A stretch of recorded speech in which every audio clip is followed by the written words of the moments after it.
like to welcome you to Sports Cafe in the Haymarket for I think what is the most eagerly awaited heavyweight rematch fight for a long time. Everyone talking about fights and making fights, but this is a fight the public want to see, and obviously we want to see it for justice for Jock, who I believe was robbed on the night. It also got the British Boxing Board of Control to change their rules because they are now using 3 judges at English title fights as well. And I'll just clarify this fight. This is a 12-round final eliminator for the British title and also for the vacant English title. It will be the first time that the English title is fought over 12 rounds. And there will be 3 judges. And I'm sure one of them might be Terry O'Connor, or else I'll be putting in a complaint. So that's where, and it's also, I think, a very good card because it's. I believe that I've got the best crop of young heavyweights in the country, and they all sit on this table, bar one, David Price, who unfortunately has to go on a driving awareness course today. When he was stopped, the address was at his father's. His driving licence was at his father's house, and it was sent. He didn't know about it until last night. And I don't apologise. You can see there's a letter from Mick Hennessy, an email from Mick Hennessy's office that I've stuck in here because Fury was invited to this press conference on Friday. He should have got his big fat arse standing, as you know, this show's been put on for him and they're getting paid quite a lot of money. Not as much as Mick Hennessy wanted to pay, but then Mick Hennessy couldn't deliver the fight. So, you know, anyone can put in fictitious bids and win bids, but not deliver fights. I'm glad to say we are delivering the fight for a little bit less money, but still a lot of money for an English title and a final eliminator. So we need all the help to sell the fight, which I think will sell, but Mick Hennessy's fighters are the forgotten fights of British boxing. You've got Carl Frock's never been seen on the terrestrial television, or not seen on television, some of the biggest fights ever. His fights are all disappearing. He claims he's got the best heavyweight in Tyson Fury. No one knows Tyson Fury other than people in the trade. And the reason why is they don't turn up to press conferences or they don't help promote shows. They send you emails. I think it's a little bit to do with Mick himself. I think he suffered with a little bit of a paranoia and likes to control everything. So he has said that you are able to phone him direct because he'd like to monitor your interviews with Tyson Fury. So that's why Fury's not here. The rest of the table, as I'll introduce. The young man at the end is a young heavyweight that quite a few people have been interested in. There's a write-up about him in here. I'll leave him to introduce himself in a minute. But he's signing a 3-year contract with us. He is looked after by Chris Oko, who I used to look after when he was a Commonwealth champion and wasn't a bad fighter himself. So this young man turns out, as well as Chris, we've done well. He has his assistant trainer there beside him as well, and he has an advisor in Joe Long from the is it Ultimate Fighting? Fighters Inc. Fighters Inc. From Fighters Inc. So you know, maybe we'll be bringing a different type of marketing in with him to develop him. He's only had 6 amateur fights, but he has beaten the current ABA super heavyweight champion. And I'm sure Chris and you can fill in the in. So if you just want to introduce yourself and a little bit about yourself. Hi, my name is Dylan White. I'm 22 years old. I'm just about to make my pro debut soon. Wait to get a date from Franklin, etc. So hopefully in the future, you guys will see me back.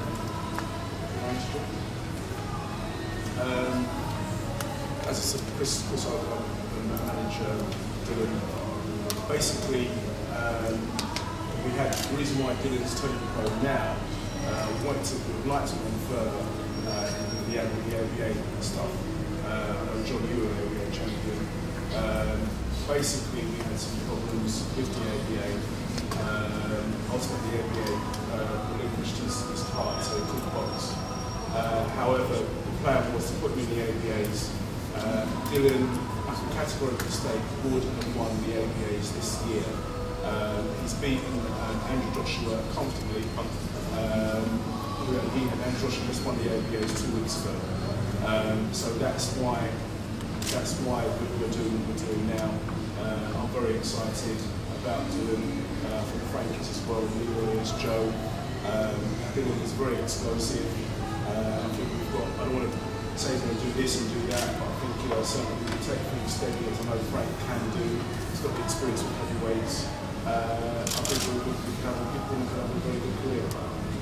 Just in case they forgot to tell him, he's actually fighting on the 25th of June. The next to do is Big Larry, who doesn't need no introduction. He's probably one of the most explosive punchers on the heavyweight division. Probably the oldest of the prospects, but you know, saying that, I have a great admiration for Larry because he actually pays his own way to go out to America and train and spar before every fight. And we do have a little bit of disagreement over this because he is with James Cook, and you know, I have great respect for James, and I know Larry does, but he just feels he gets a little bit better sparring when he goes out to the wildcard gym with Freddie Roach. And last time he was out there, he worked with Venezuela for a little bit, and so Larry will tell you about that. And you saw what he done in the Southern Area title fight. He again is another one who's only had about 6 or 7 amateur fights. 10. And he's caused a great name for himself, exploded onto the pro scene as well. And I think, you know, he's another sort of Matt Skelton type fighter. And if he will go one better than Matt Skelton, we hope that actually bring the world title back to this country. So, Darren? Working with Lennox was basically a dream come true. You know, he actually, when I approached him to get a photo with him, he actually asked me to put my gloves on after I already trained and just to see what I got. So he worked with me off his own back. I didn't even have to prompt him. And he showed me a lot in the short space of time that I did work with him. He showed me what kind of man he is. You know, a guy who's willing to just give himself to people. Who are willing to learn. Today, that was a great experience. Being in the wildcard in general was an extremely, surreal experience. Being surrounded by, great fighters. Amir Khan was there. Vance, Material Sam. Great, good fighters who are looking to become world champions as well. A lot of heavyweight prospects that I'm sparred with as well. This is the reason why I go there. Obviously, Freddie's got a soft spot for me, and he helps me with technical work as well. So, James, I do have James's blessing as well. I mean, obviously, James is my coach first and foremost. So, it is with James' blessing at the end of the day. But I feel that it's a good combination for me to have, and hopefully it will continue to be that way. And sitting next to me is Tom Dallas from Chanton. Unfortunately, he's a Gillingham supporter, so he's in mourning that they went down this year. I'm sure he'll come back again like he's doing. I think Tom is being tipped as one of the best prospects out there. We have kept him sort of undercover because he's quite young, and he's come through and he's started to make a name for himself. So now I believe it's time to take wraps off him and let the British public get to know him. And I think again, he's another great prospect.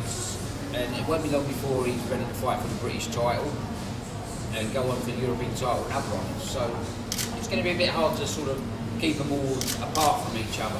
I could have my own prize fighting tournament, couldn't I really? That would upset Barry Hill, wouldn't it? But I'll leave that side of that business to Barry. So Tom, you want I got a great amount to say. Just I've had 10 fights now, 10 wins, 8 knockouts, and like Frontiers, I like to start stepping up, fighting a lot better opponents, and taking some titles. And on the end, obviously, everyone knows Johnny Branch, who's looked after John McDermott from day one and has done a great job with him, and is convinced that this man is going to win the title and go on. So John? Well, John's really worked hard on this title. He's prepared himself 3 times for a fight. He's dropped out. But now he's prepared himself, and if he gets this in his favour, he could go on and do anything. He could go in for a world championship. That's what I believe. And he really has trained for it. Thank you. And sitting next to him needs no introduction, the man that's bigger than any heavyweight on his top table, Mark Rowe. he has trained a number of heavyweights and was responsible for training Julius Francis when he fought Mike Tyson, and took Julius to a number of other fights. So Mark, don't say too much, please. Just introduce yourself. Hi, all right, for those that don't know me, my name's Mark. I'm spending a little bit more time in management now than what I'm doing in training. I'm not Tom's main trainer, leave Andy Kidd to do the training with Tom, and I just have a little bit of influence there as well, but more than anything, I'm just trying to look after things as to regards the management side. I took him to Frank, same sort of reasons that Chris said. You know, Frank's had a lot of experience with the heavyweights, and I go back quite a way with Frank. A lot of you remember I had Julius Francis, and I've been involved with a few other heavyweights as well. I had Danny Watts with me for a while. I had Mike Holden. I had the current Spanish heavyweight championship, and I've worked with a couple of Americans along the way as well. So I'd like to think that I'm bringing a little bit of the experience into the camp. And regarding Tom, I think yes, we've got a very good prospect in front of us here, and I think Tom can go all the way. You know, having worked with some of the good heavyweights out there, and I've spent time in camp with Lennox as well. I've seen what Tom's doing. I know what sort of power Tom's got, and it's been softly at the moment. But as Frank says, we're just starting perhaps to take the reins off a little bit now. And then everyone saw what he done to Lee Swaby last time out. We was expecting Lee to go at least 3 rounds, you know, and bring him through bringing through a few rounds. But every time we pick someone out who's supposedly durable, Tom's putting them away, and you can't ask no more than that. So we've got to start letting the reins off. But I really do believe that you're looking at a future champion here. I think sky's the limit, but as long as we do it the right way, I don't think we'll have any problems. And that's where we are. And the man sitting to my right doesn't need no introduction. He's probably the most unluckiest man in the heavyweight division, and I think one of probably the best talents in the heavyweight division when he really believes in himself. The only criticism I have of John is that he doesn't always believe in his own ability, and that may be that final piece that he's got to get installed in him. He has recently changed trainers and is now under Jimmy McDermott. If Jimmy doesn't give him a kick up the backside and put a bit of belief in him, no one will. And I know John spends plenty of time telling him what he should believe in and what he shouldn't do. For a big man, he is probably one of the nicest men I've met. He's probably one of the biggest worries I've ever met. He worries more than my wife, and that's something we've got to try and stop him doing. Because if we can stop him doing that, I do think that he can go a hell of a long way in the boxing. He's proven it. I mean, he's gone the distance so many times with Danny Williams, been robbed in both of them fights. He was definitely robbed in the last Fury fight. I mean, you know the quote I use. Even Dick Turpin wears a mask when he robs you. I mean, it was a disgrace. You know, it was an absolute disgrace to British boxing, that result. And hopefully now that will get corrected, and John will get the chance to prove that when he phones me up and says, Frank, stop telling me to stop worrying. I do believe I'm going to win. I do know I'm going to do it, and I am going to win the British title. So, first of all, he's going to beat up Tyson Fury. So, John, the floor is yours. Obviously, you know, my name is McDermott. I'm just so glad this fight's on. You know, I've been waiting for a long time. I've been let down. This is like the first time I got ready for it. Obviously, the fight was made first of all. Really looking forward to it. Training very hard as well. Pulled out. I'm so glad now this fight's on properly, especially with Frank. It's on my own show, so I can guarantee that it'll be an exciting fight. But I have trained so hard, I pushed so hard. I'm leaving nothing to chance this time. It's an understatement to say I've trained so hard. You know, I've really trained. I'm just going to give it all I've got. And the other one is this David Price, British Olympic captain and bronze medal winner, who's undefeated today as well. And another one who I think, so I do think I've introduced to you probably one of the best heavyweight divisions in this country, one that I will spend the next 3 years developing, and out of that I believe will produce maybe 3 world champions. Instead of having an undisputed one, I'll take 3 in each division, in each WBA, IBF and the WBC, and for good measure it's the WBO, so I'll have 4 of them, and bring the title back to Britain. So that's it. So I'll just throw the floor over for questions. You won the last fight, hands down. What do you feel you have to do this fight to get the result against Tyson? Well, one thing I'm glad of, to be honest with you, I'm glad of the three judges. I'm not saying that O'Connor was against me anyway, but I just think he completely said the wrong fight that everybody else did. I'm pleased that there's three judges now, you know, that's a bit more of a chance for me, but I'm planning not this fight to go to the distance, so I'm just pushing for the first bell and go from there. But I'm just, as I said, I'm so glad the fight's on again. Already been in the ring with Tyson, what do you think of it in terms of his punching power and punch resistance? Yeah, I honestly, I've got a lot of respect for the guy. I really have. Whatever you said before that other fights, stand for him. But I really think he's a good fighter. I really think he chose to put in there that day. I really put it on him to the first belt. So I really feel like he's a good fighter, you know. But I just don't think he's good enough at the moment. I'm just too much for him at the moment. I'm just too experienced, too strong. He's a young up-and-coming boxer. Maybe in 2 or 3 years' time he'll be where I am, but it's just not there at the moment. John, what do you make of the assessment by Frank that sometimes your own worst enemy is in your head? Do you think Jim has got that out of you? Well, it's so much Jim. I do worry about it. But once I get in there, I'm sort of like I'm gutsy enough and I'll fight anybody to the end. So I do worry about silly things sometimes, but that's just me. Even worried when he's dancing, I've been to a charity dance.